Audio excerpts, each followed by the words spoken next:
This holy light of mine, I'm gonna let it shine. This little light of mine, I'm gonna let it shine. This holy light of mine, I'm gonna let it shine. Let it shine, let it shine, let it shine. The light that shines is the light of love, lights the darkness from above.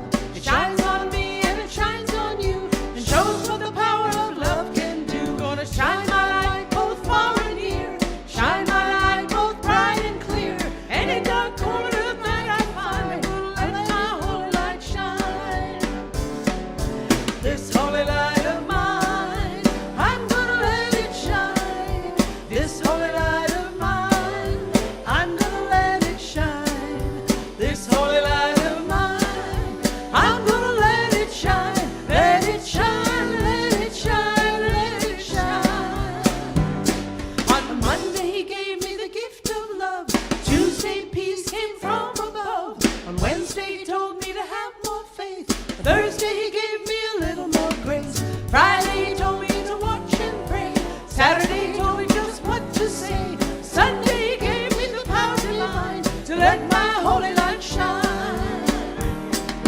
This holy light of mine, I'm gonna let it shine. This little light of mine, I'm gonna let it shine. This holy light of mine, I'm gonna let it shine. Let it shine, let it shine, let it shine. Let it shine, let it shine, let it shine.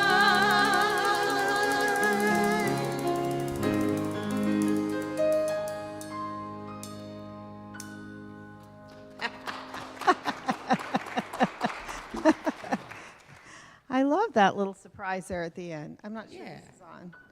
Is this on? Yeah? You can hear me? A little Can you blue guys now. hear me? That sounds better now. Thank you. All right. So welcome, everyone. This holy light of mine, that's a beautiful little switch up to that old tune that we all know, because we know that we are not little, right? Not at all. It's a powerful light we are. All right, so let's just start with our opening affirmation together. There is only one presence and one power active in my life and in the universe. We need to say that all the time, right? God the good. God is only good, and God is everywhere present. Even in those places where we don't find God sometimes, God is there. All right, so we are going to have a daily word reading, and Sherry has offered to read it today. Welcome back, Sherry.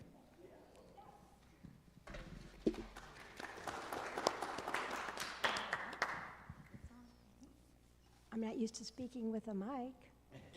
Can you hear me there? No, we Okay. Today is on assurance, which I'm sure many of us could use right now. And here's how it goes. I live with the assurance of my divinity.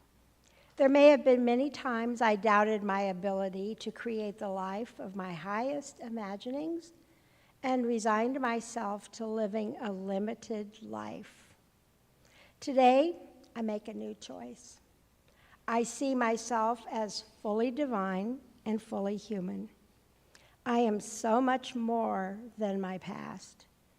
Even if I have made regrettable decisions or disempowering choices, I have the assurance that with each new day, I can begin again and build the life I want. As I pray, I feel the limitations of the world fall away. In the silence, I feel the presence of God and the fullness of my own divinity. This is the enduring truth of who I am.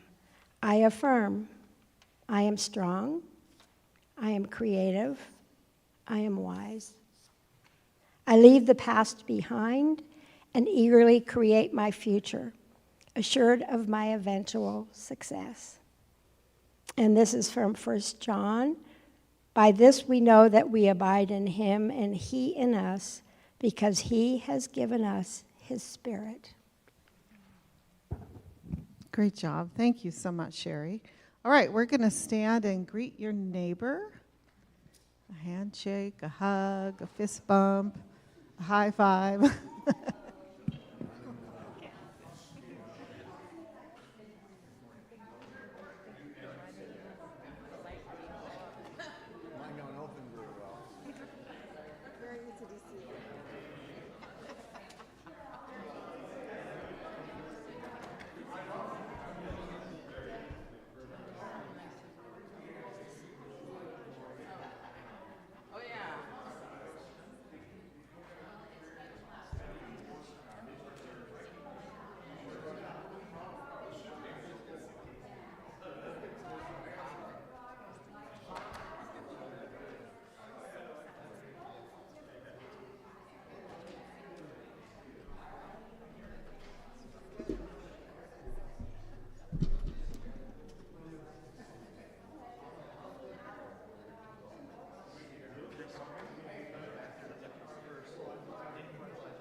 Okay, get ready to sing.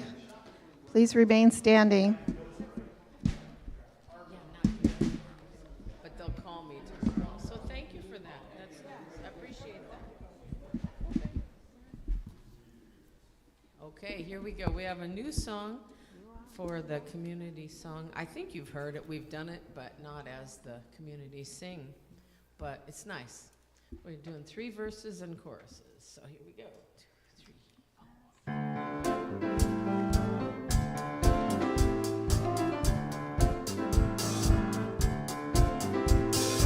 Blessed are they who are meek and humble, they will inherit the earth.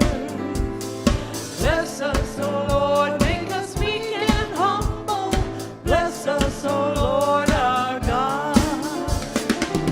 We are the light of the world.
are there.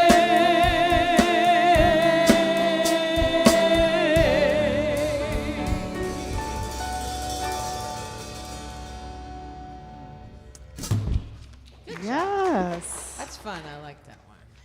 So much spirit. Thank you so much. We're so lucky to have the musicians. Love the drums today, Chris. It's just awesome having all three of you here. Really appreciate it. All right, so this morning the message from Jeff is managing transitions and change. That seems so timely. All right, so let's welcome Jeff. Thank you. All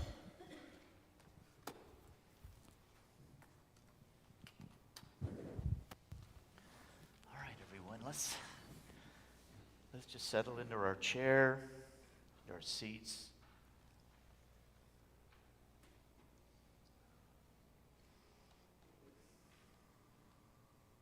The theme, it seems, today is light. Letting our light shine.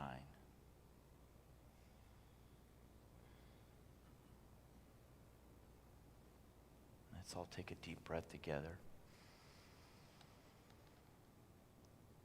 And exhale. And then another. And exhale. We are all light.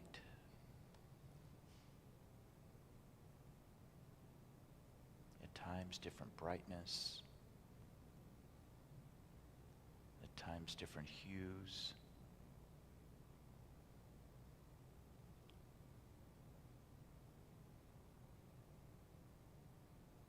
We are reminded today of how wonderful the light feels as we walk out into day and clear skies and warm sunshine, and how it energizes us.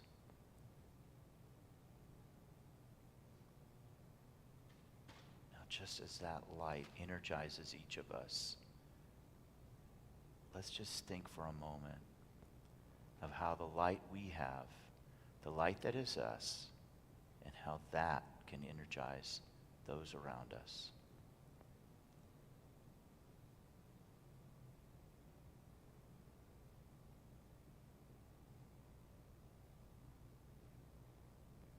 What can we do in this day to bring light to those around us?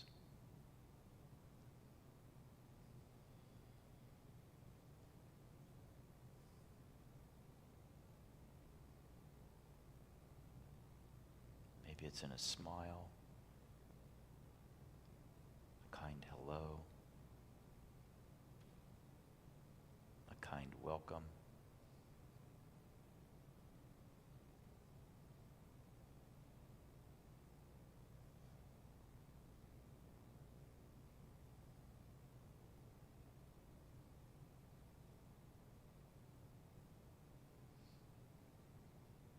Maybe it's in the form of encouragement.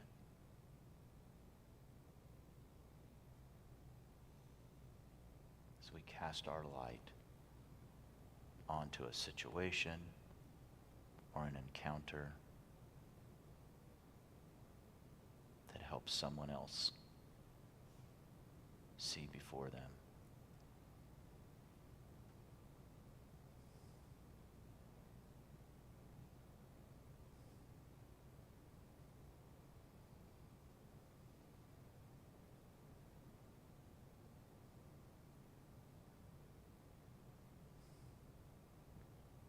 Jesus said, "You are the light of the world."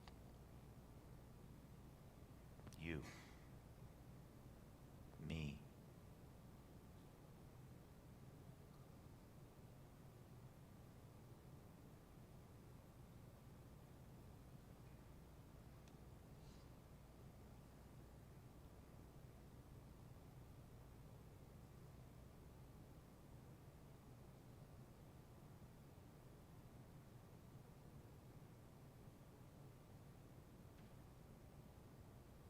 Acknowledge and affirm everything that we do, everything that we've done this week to help someone else see their light.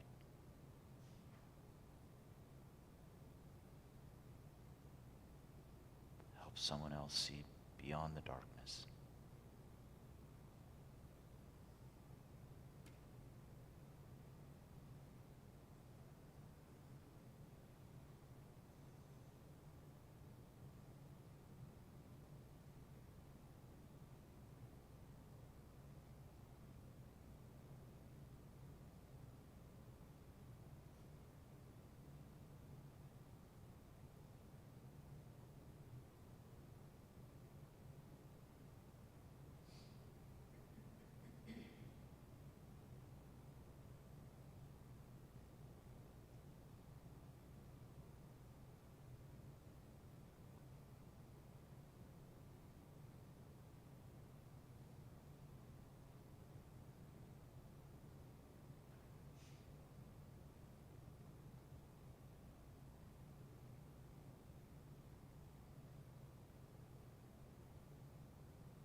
Maybe at times we just need to polish our lamp.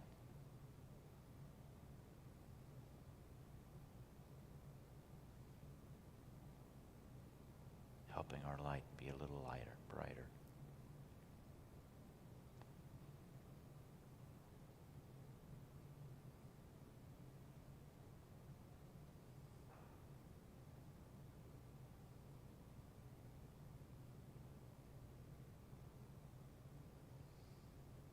Call upon the divine power of God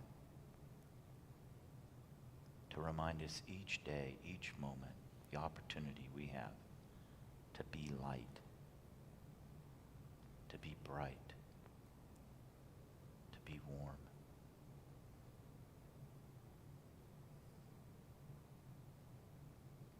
Thank you, God, for creating us in your image.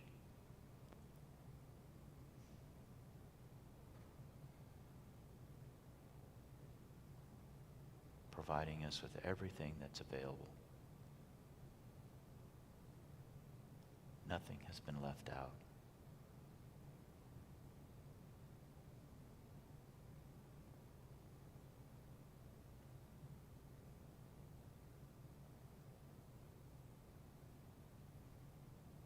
Thank you, God.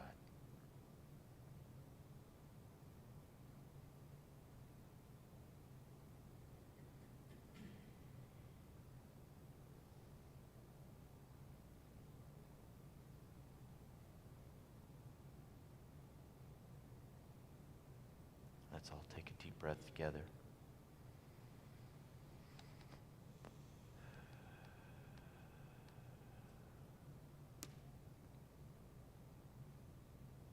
And again.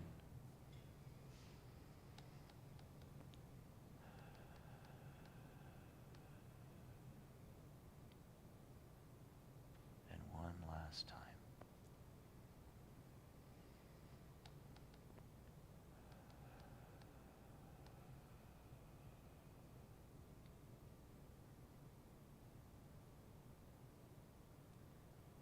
Thank you, divine light and love.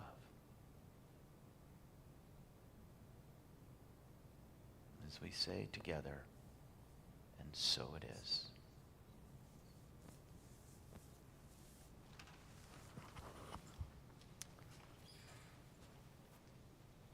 Well, I'm optimistic today. I looked at the weather, saw there was sunshine, and I was looking. We have summer clothes, and they're under the bed, and then we have the winter clothes that are in the closet, right? Because you don't have enough room in the closet for both. We don't, anyways. And so I told Julie, I go, wow, it's time I need to start rotating clothes out, and she reminded me that I had a new shirt to wear, so I thought, okay, I'll let the white arms show, and I'll wear the shirt, and I'll be optimistic, and I'll relish the day. So, Sherry, thank you. It's so great to have you back. I can't tell you how much your messages while you were gone, those little messages would just come at times when I needed it. And I thank you for honoring your call and your desire and those things. It was so meaningful to me, so thank you. Managing change and transition and change. I probably should have done this talk 6 months ago. Because as I'm preparing the talk, I'm learning more and I'm gaining information and knowledge. And I recognize as I was putting the talk together that there were a lot of things, a lot of mistakes, a lot of things that I've made along the way that, but I have never positioned that I am one of you.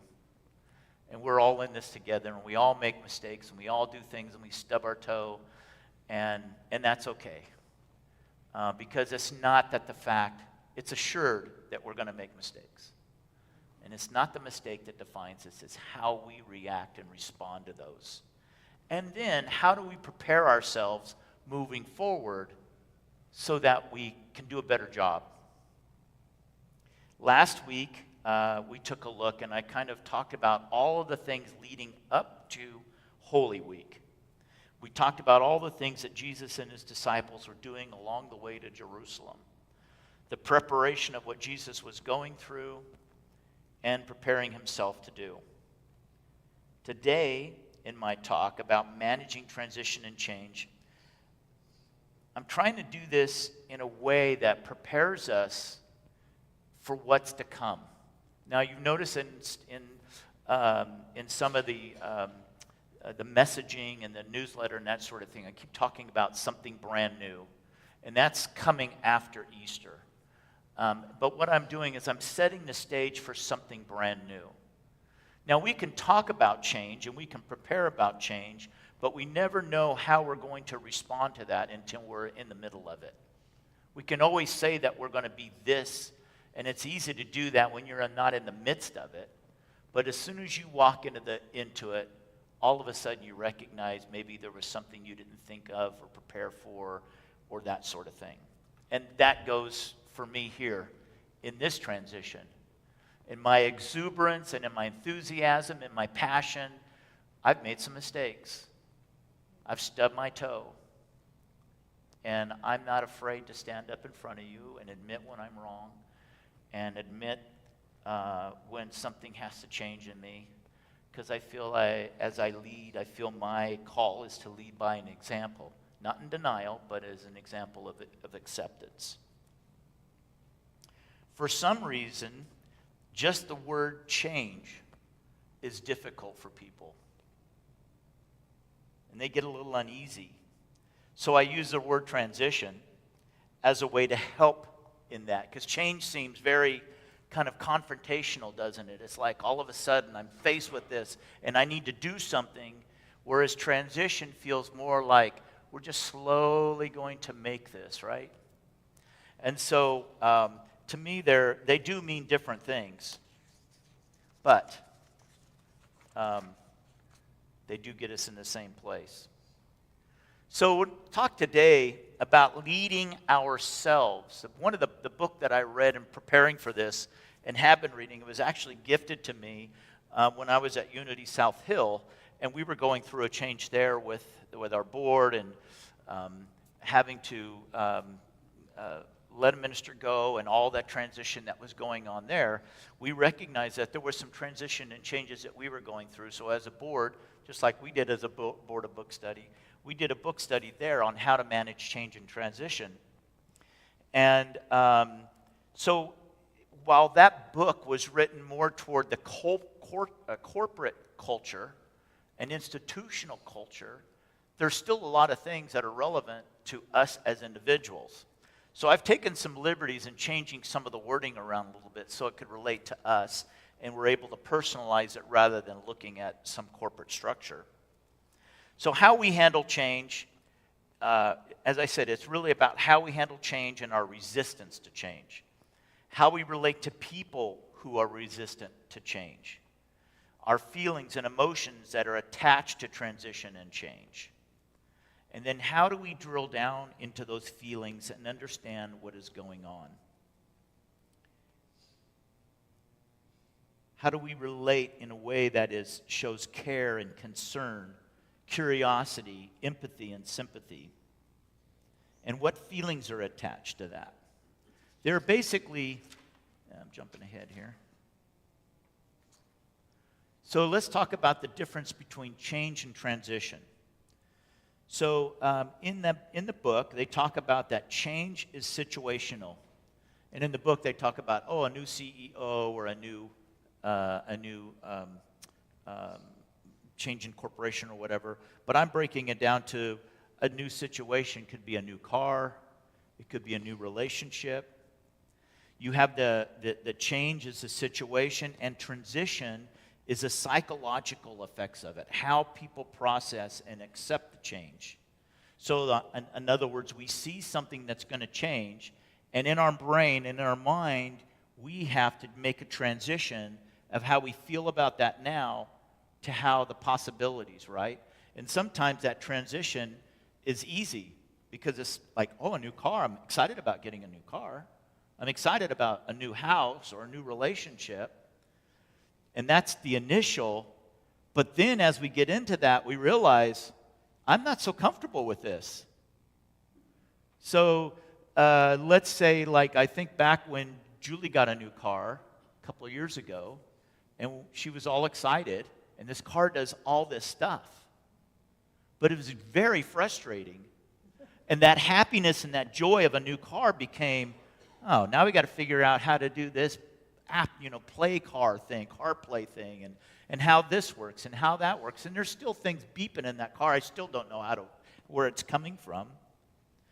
And so while it was exciting to get that at the very beginning, all of a sudden now it's creating stress. It's creating trauma in some cases, right? Often our focus is on the external part of change, and we neglect the emotional and the mental adjustments that are required. I made an error when we were going through and doing the known sex offender policy, because I was focused on changing, of moving forward in the policy and providing something. But I did not take into account the depth of the emotional attachment to that and what it meant to other people and the threats to them. That was an error in judgment on my part. It wasn't neglectful. It wasn't something that I was like, I'm just going to throw that off to the side. It truly was something because, as I said once before, I haven't experienced that kind of trauma, so I don't know how to relate to it. And so I made mistakes. Now different people are trying to relate to you, or someone can say, I've got that same car and I don't have any problems with all that. Well, yeah, maybe you understand technology better than I do, but it's the same kind of thing, right? We're dealing with things that we're not necessarily familiar with, and so we're trying to make those adjustments. So when we talk about the emotions, what are the emotions that are associated with change? Most of it is a fear. Something's changed, something's going to be different. And those emotions can be anxiety, it could be excitement and anticipation, it could be sadness or grief. I'm going through a little sadness these days in the last month or two, and as I transition to moving the business and saying goodbye, there's a transition that's going on there.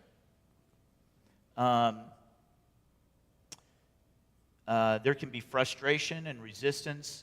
There can be hope or optimism on the good side of things. We can become overwhelmed or confused, overwhelmed with the details, overwhelmed with what am I going to do now, overwhelmed with, oh my gosh, I've got to move out of this location with all this equipment and all this dust and all this stuff. And how am I going to get it all done? How are we going to get it all done? I'm not in it by myself, so I shouldn't say, how am I going to get it all done? There can be relief or liberation. I got rid of the new car and went to an old car. It doesn't have all the bells and whistles in it. And I know, like, for people that are mechanically inclined, right? So like Lloyd, you're mechanically inclined, and you probably love working on a car that was 20 or 30 years old because it was really simple, right? There's not a whole lot of bells and whistles to it. It's very easy to figure out, only to get a new car and lift the hood and go, good grief, what am I going to do with all this? You don't know. But it doesn't mean we have to stay stuck there. It doesn't mean that is like that is going to be our end, I guess, if, for lack of better terms. We can also have the emotion of empowerment or feeling of growth, of curiosity or resistance. Those are all the feelings that are associated with that. Now, if we were to take those feelings, now there are 6 core feelings. Marilyn, you have that handout. I'm going to have Marilyn hand something out. And this is, I don't know if maybe you have seen this before, but this is the feelings wheel, right? And in the center of the wheel are 6 core feelings. And then as you take those 6 core feelings and extrapolate from that, those 6 become 12, or in this case it's 42, I believe it is. And then that 42 becomes 84. And so it's a matter of like opening up and really dissecting what is really going on here. It is my belief, I have come to believe, and this is why I have become very, I don't want to say passionate, but I've become very steadfast in the belief that the core of our problems is not just communication, but it's understanding. And it's not understanding you, or understanding you, or understanding you. It's understanding myself. Because if I can't understand myself, how can I, A, communicate with you, or be able to communicate what is going on? Now, one of the things my kids are, my daughter is older, my son's younger, and as I said, you know, my daughter has 2 boys and a girl, and my daughter has 2 boys and a girl, and my son has 2 girls and a boy. And the ages are pretty similar, so when you get them all together, it looks like a couple. It's darling anyways. But they parent differently. Not that there's one good way or a bad way, they're just different in the way they parent. One of the things that my son does when one of my grandkids is crying, and he does it with the oldest 2, the still youngest one, he's still learning, but he still takes him through the process. And in their house, he has a stairway, and they always go to the same place on the stairway. If one of them is upset, he pulls them off the side, and the child is stuck into this trauma, right, of what's going on. And he's like, okay, Emma, tell me what's happening. And he's talking to her. Use your words, express. And what he's trying to do is he's trying to get her to be in touch with the emotion that she's feeling that's causing all this anxiety. And I love the example of that. It really had a effect on me of like, here she is, doesn't understand, she doesn't have a large vocabulary, right?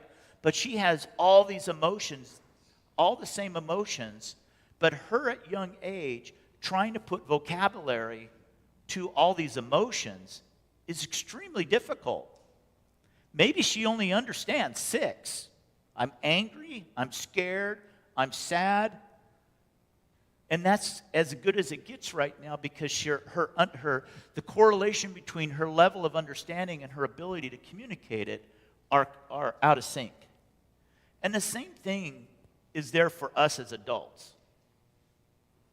I firmly believe, and as you've heard me say, that everything is spiritual, and I'm going to say, and everything is emotional. Everything is emotional. There's emotion attached to everything. And this wheel that I've given you is something that you can look at. I used to, when I was going through recovery, we used to use this wheel of trying to identify when we felt ourselves triggered, what is it that I'm feeling in this trigger? It wasn't enough to say I'm mad. Okay, good, you're mad, but what are you mad about? What's upsetting you in this?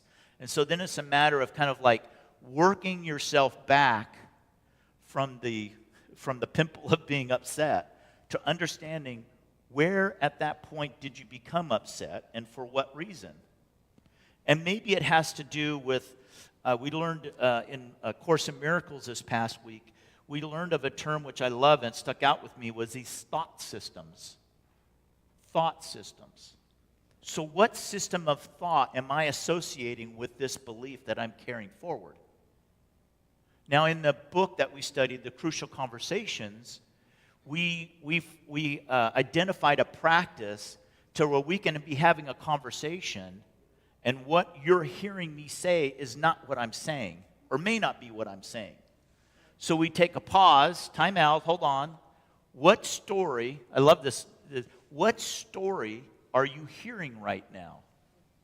What story are you hearing? That's a very unoffensive way of looking at the situation, because you're asking the person to relay to you what they're hearing you say. And so it gives you the ability to stand back and try to understand where that story is coming from. And when we're able to do that, then we can kind of walk it back and understand what is going on in ourselves.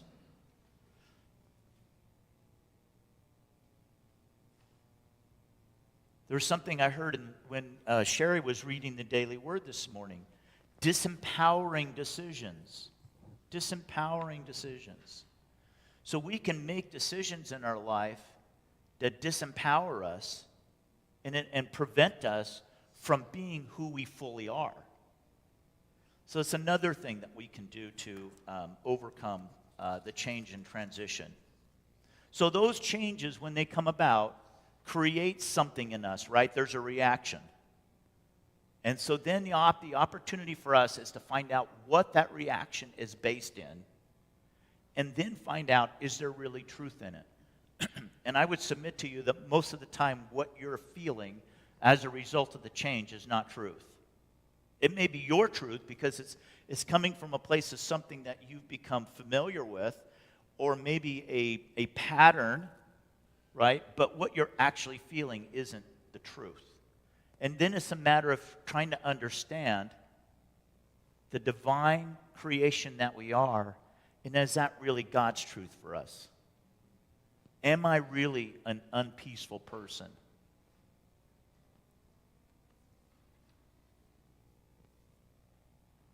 So there are, forward here. So there are 3 phases to transition according to the material. There is the ending, losing, and letting go. And I would say there's also, as we understand in unities, the power of release.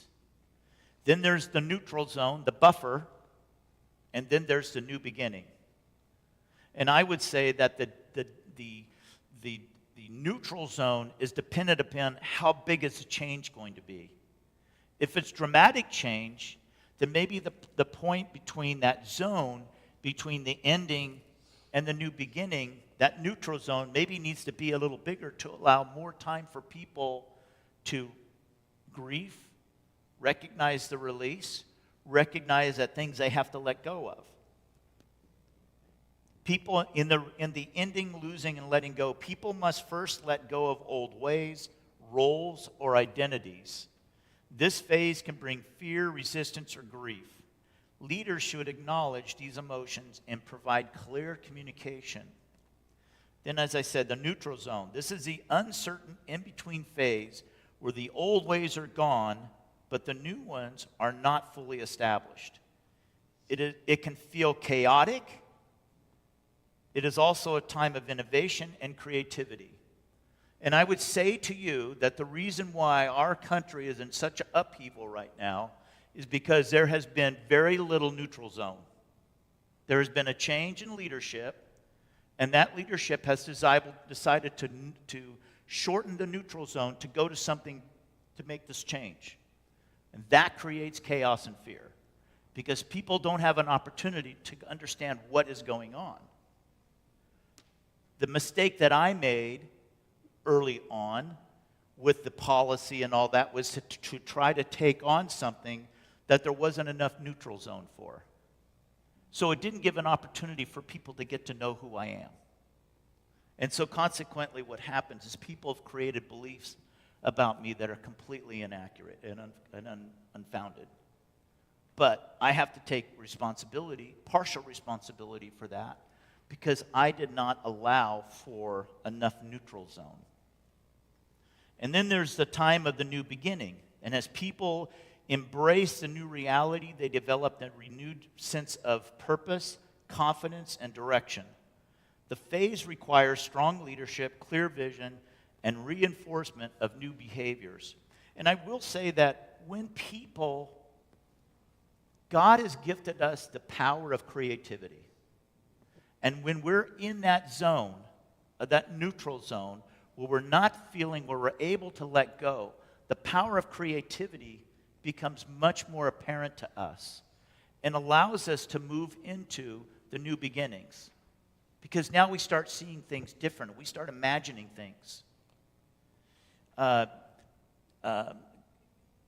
think it was a week and a half ago, Julie and I are on a walk, and we were talking about Bloomsday, and all these ideas started coming to us about what we could do for Bloomsday. What could we do at the church? What could we do out in the public? Like, all these ideas were coming. And like, we had one little idea when we started the walk, and after our 5-mile walk, the little idea became all these other things. And I had to, like, we were talking, and I said, well, those are going to probably have to be next year, because there's no way we're going to be able to get all of that done and get everything that needs to happen this year. So we'll plan that for next year. But in that gap, we were able to create. And I would submit to you that in the gap of when we're making a change, we have the ability to create. Now, maybe that creation is just simply getting used to the idea that something's going to be different.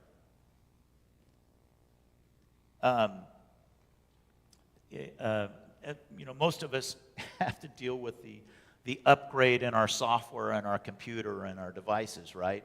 And something new comes in, and I wasn't prepared for. There was this new AI now has added things into my computer that I'm like, wait a minute, I wasn't ready for that. And now my email, the day I upgraded my computer yesterday, and all of a sudden now my email looks different. I was like, whoa, I don't want all that. Wasn't prepared for all that.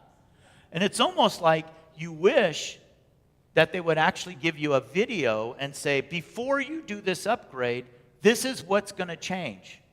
But they don't, and for whatever reason.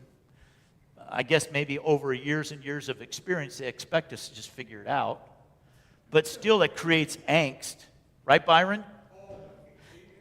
Especially when you come in on a Sunday morning and you're expected to have something work and it doesn't work.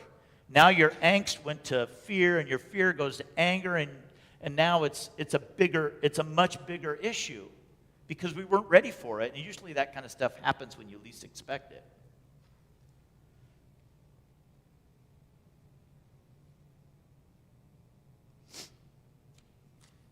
But I think one of the things that we have to realize that we need, there is one, or what do they say? There's two things you can know that are certain in life: death and taxes. And I would say change would be included in that, right? Because we know things are always going to change. Nothing's going to stay the same. So we can either become resistant to it or we can accept it. Good luck being resistant to it, because no matter how resistant you are, things are going to continue to change and move along. So, how do we move forward? How do we do this? First of all, is how do we help people navigate transitions? Part of it is communicating clearly and directly. Explain why the change is happening and how it will benefit everyone. Acknowledge compromise and sacrifice. I understand this is going to be different. I understand this is not going to be the same as you've been doing it. I get it. I understand, and I appreciate your sacrifice. Encourage curiosity and experimentation. Well, have we ever done this before? Can we try it? Can we just see what happens? And if it doesn't work, I experimented with the coffee pots. I get it. I said I thought the coffee pots would look good over by the entryway, and we had it there for a month or two, and I conceded, yeah, it's probably not the best decision. Probably there was, but you know what? It was an experiment. It was curiosity to try it and see. And who knows? Maybe we come up with a course of that. We come up with another alternative and go, well, that was a pretty good idea, but what if we did this and make it an even better idea? That's always a possibility. The other thing that you do is you celebrate the small wins and successes. Celebrate the small wins and successes. So celebrate the things that you know you're making progress on. We started walking. We walked, I think our first week we walked it took us an hour and 7 minutes to walk 5 miles? It's 2 miles out and 5, yeah. 2.7. So it took us, and we've got it down to like now we race back. It's like the old horse, that knows you're going back to the barn. They know they're getting close. They start walking faster, right? They're walking away from the barn. You can't get them to move fast enough. But as soon as you turn their head and they're walking toward the barn, their giddy up starts to come into play. So, but recognize and acknowledge those things. In A Course in Miracles, I want to read you what the Course says. The miracle is always there. Its presence is not caused by your vision. Its absence is not the result of your failure to see.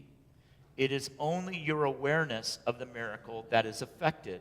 You will see it in the light, and you will not see it in the darkness. To you, then, light is crucial. To you, light is crucial. While you remain in darkness, the miracle remains unseen. Thus, you are convinced that it is not there. This follows from the premise from which the darkness comes. Denial of light leads to failure to perceive it. Failure to perceive light is to perceive darkness. The light is useless to you. The light is useless to you then. Even though it is there, I'm sorry, I have really fine print right here. You cannot use it because its presence is unknown to you, and the seeming reality of the darkness makes the idea of light meaningless. Now, the light meaning is being able to look at something, I would say being able to look at something from a dark, negative place, of being able to look at it, what's the positive in this? Is there positive? Where do we find the positive in this? And in that positivity, maybe we don't embrace change, maybe we don't embrace what's coming, but maybe we can at least acknowledge that the change is there and the change is possible. The Course goes on to say, to be told that what you do not see sounds like insanity. It is very difficult to become convinced that it is insanity not to see what is there and not to see what is not there instead. You do not doubt that your body's eyes can see. You do not doubt the images that show you are reality. Your faith lies in the darkness, not the light. The faith lies in the darkness. So our faith lies in the possibility that something is different. Something is there that we may not see. So I want to introduce 3 terms to you this week that I came across in something else. 3 terms. The first one is, and I want us to practice this. Practice compassionate curiosity. Compassionate curiosity is an approach to understanding ourselves and others with both genuine interest and kindness, free of judgment. It involves asking questions with an open heart, seeking deeper understanding rather than making assumptions or jumping to conclusions. Compassionate curiosity. The next term is unconditional acceptance. This is the practice of fully accepting oneself, others, or situations without judgment, conditions, or the need for change. It means embracing reality as it is, without resistance or the demand that things be different in order to be worthy of acceptance. If you are asking for something to change in order for you to accept it, you're not accepting what is there. You're simply asking it to be what you want it to be in order to. You're wanting your own way. And then the last term, the third term here, and I'll be talking more about these moving forward, but I wanted to introduce them to you today, kind of get them in your brain and get you thinking. The last thing is adaptations. An adaptation is a change or adjustment that helps something or someone better survive, function, or thrive in a particular environment. Adaptations can occur in various contexts, such as biology, literature, technology, and human behavior. So we adapt, just as creation adapts, just as technology adapts, just as literature adapts, we adapt our behavior into situations that allow us to function. And so consequently, in the context of what I've been reading about this, is that we adapt to something that we're comfortable with, but it may not necessarily be for our highest good or be for our higher selves. So the adaptations, to personalize this, I've looked at my own adaptations. How have I adapted to the things that have happened in my life and to the person that I am today? How am I adapting to this? And can that change? Can I go backwards from that?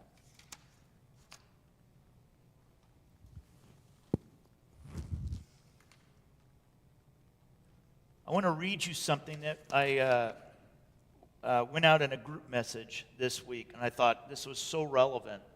This was from a friend, Corinne, from our Course in Miracles group. She's visited here a couple of times. But there are some people that are part of that group that are really struggling with what's going on today.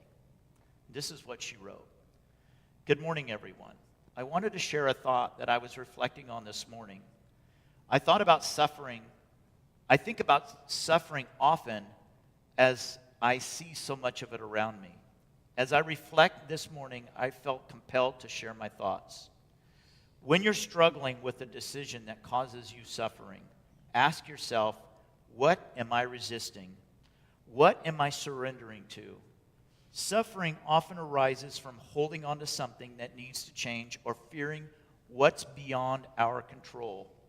If you find yourself in resistance, this is an opportunity to surrender, to accept what is and let go of what you cannot change. On the other hand, when you're making a positive change, like buying a new home, changing careers, getting a tattoo, or updating your book, or updating your look, there's no suffering involved. Those choices come from a place of alignment and flow, not resistance. So they feel natural and not forced. She says, the very purpose of yoga and many spiritual practices is to free us from the suffering by bringing us into acceptance. As the Serenity Prayer reminds us, Lord, grant me the serenity to accept the things I cannot change, the courage to change the things I can, and the wisdom to know the difference. And then she says, may you all be at peace and still this day.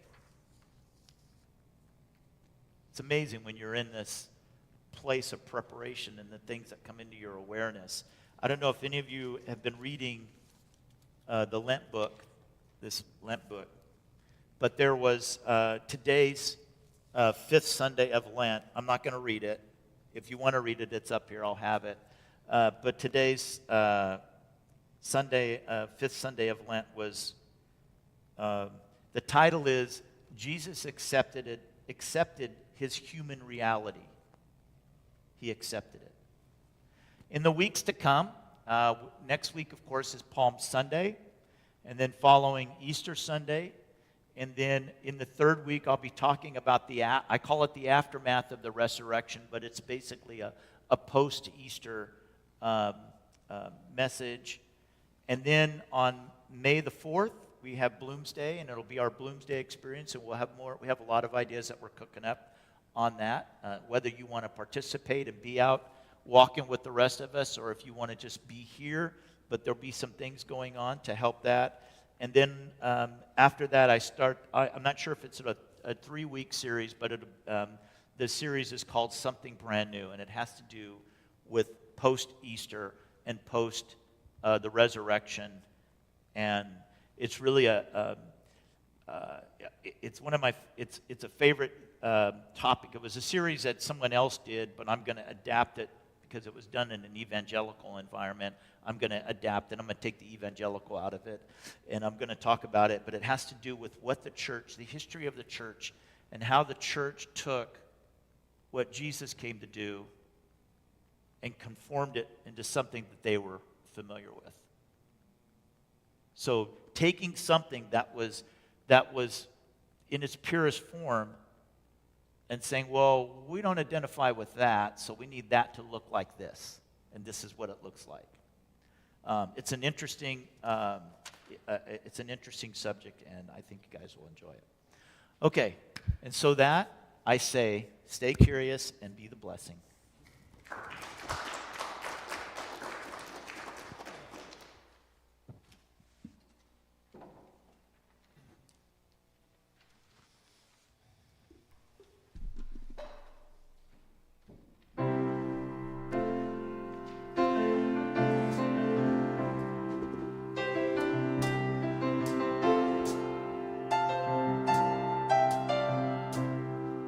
Bring it on, everything new, everything different, everything true. I am ready for my next thing to do. Oh, I know it's gonna be everything new. Well, I'm through crying, I'm through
everything new.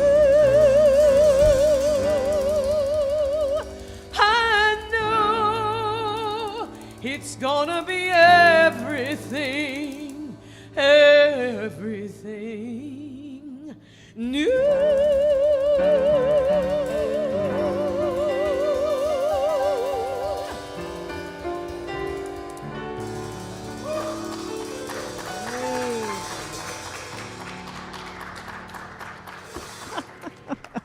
You bring it on, baby. I want to be going to your church. I think we need to have that be a sing-along sometime. Oh, my goodness. Daniel Nabod would be so proud of that song, hearing your rendition of it. Absolutely amazing. Oh, I'm goosebumpy. All right, so we're going to be passing the bags, but let's just hear this message as though you're hearing it for the first time. Giving with intention creates an energetic flow through your mind and heart, and creating more abundance for both the recipient and the giver. And that's the truth. So thank you.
All right, I invite you to bless these offerings together.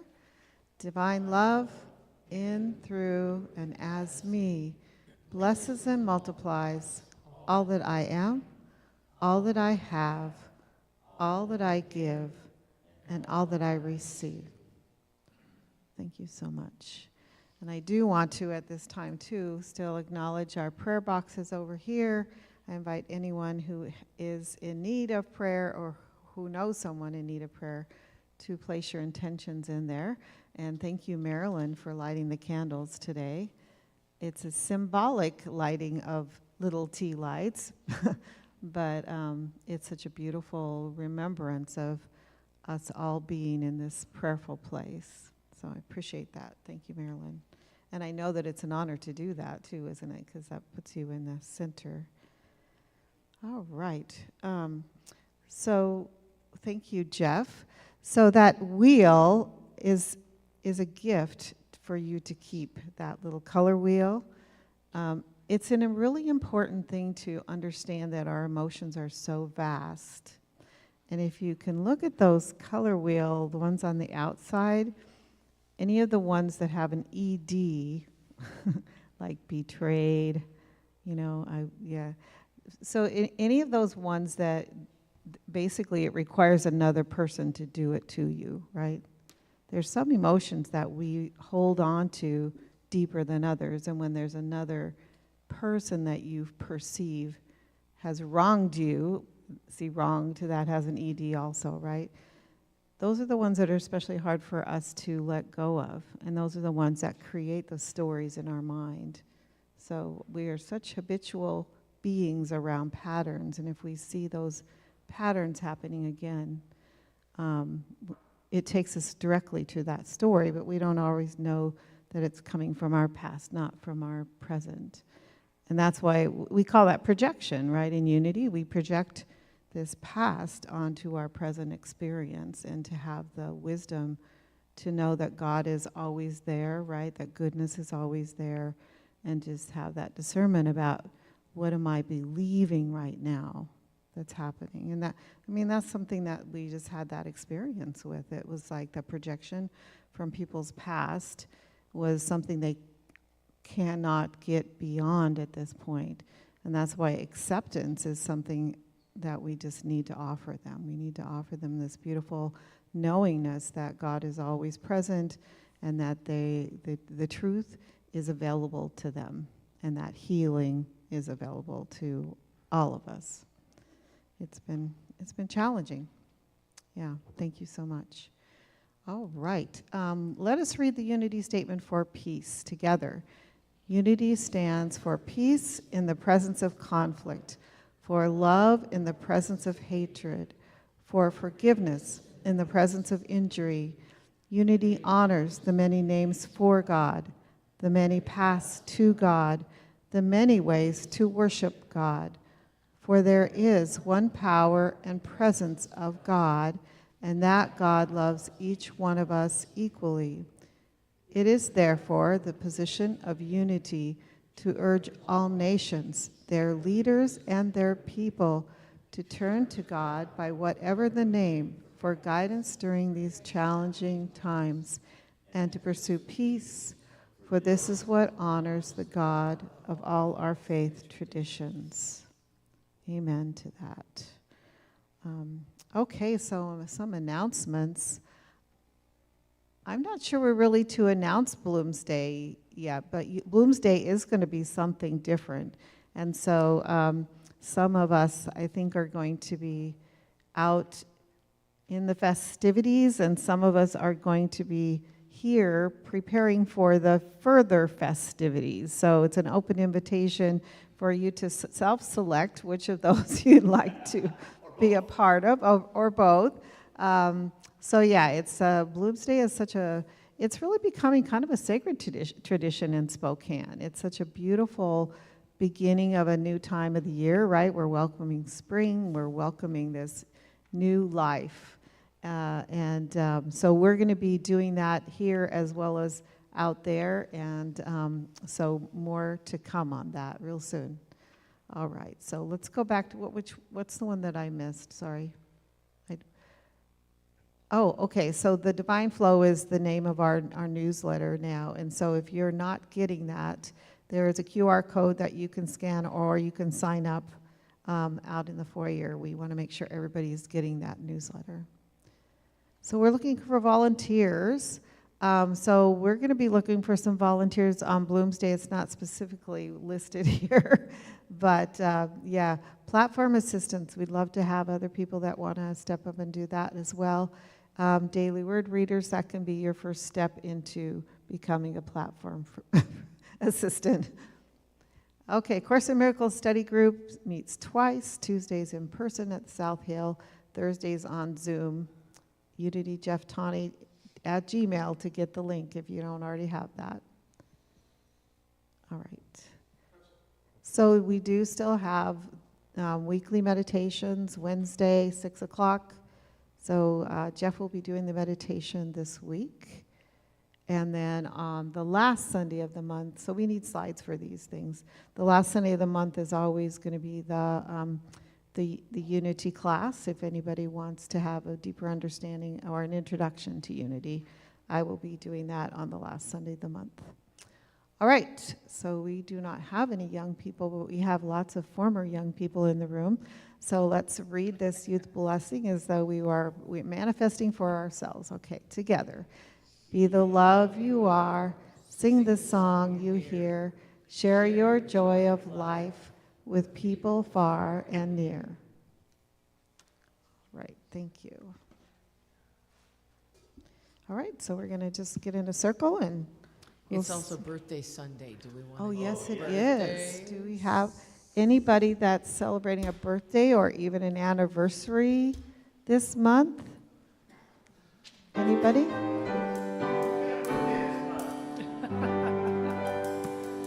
Happy birthday to you. Happy birthday to you. Happy birthday, you're wonderful. Happy birthday to you. And here we are. I don't know if we ever sang happy birthday to you, Sandra, did we? Yeah, I think I was probably playing it and absorbing it. I don't think you were here, yeah. All right, here we go.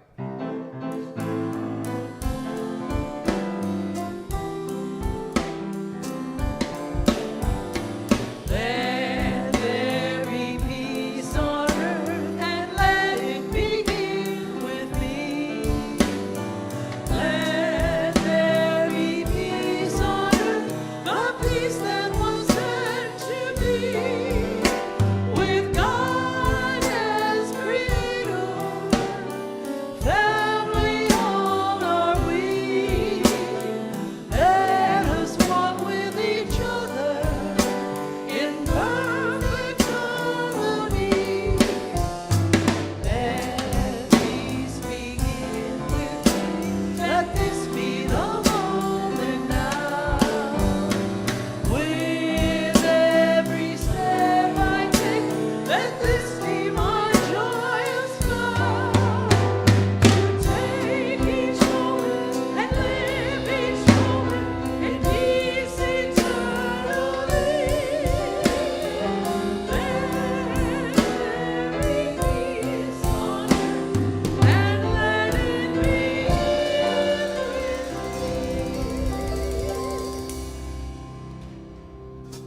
All right, and our prayer of protection. The light of God surrounds us. I am the light of God. The love of God enfolds us. I am the love of God. The power of God protects us. I am the power of God. The presence of God watches over us. I am the presence of God. Wherever we are, God is, and all is well. And that's the truth.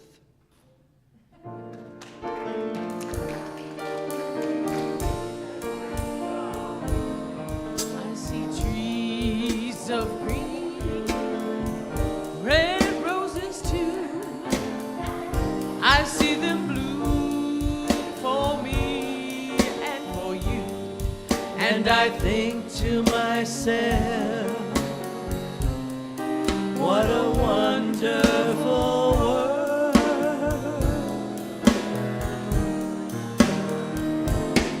I see skies of blue and clouds of white, the bright blessed day, the dark sacred night, and I think to myself, what a wonderful world.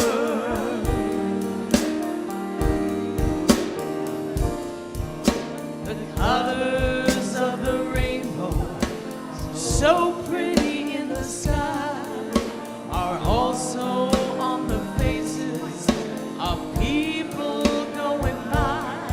I see friends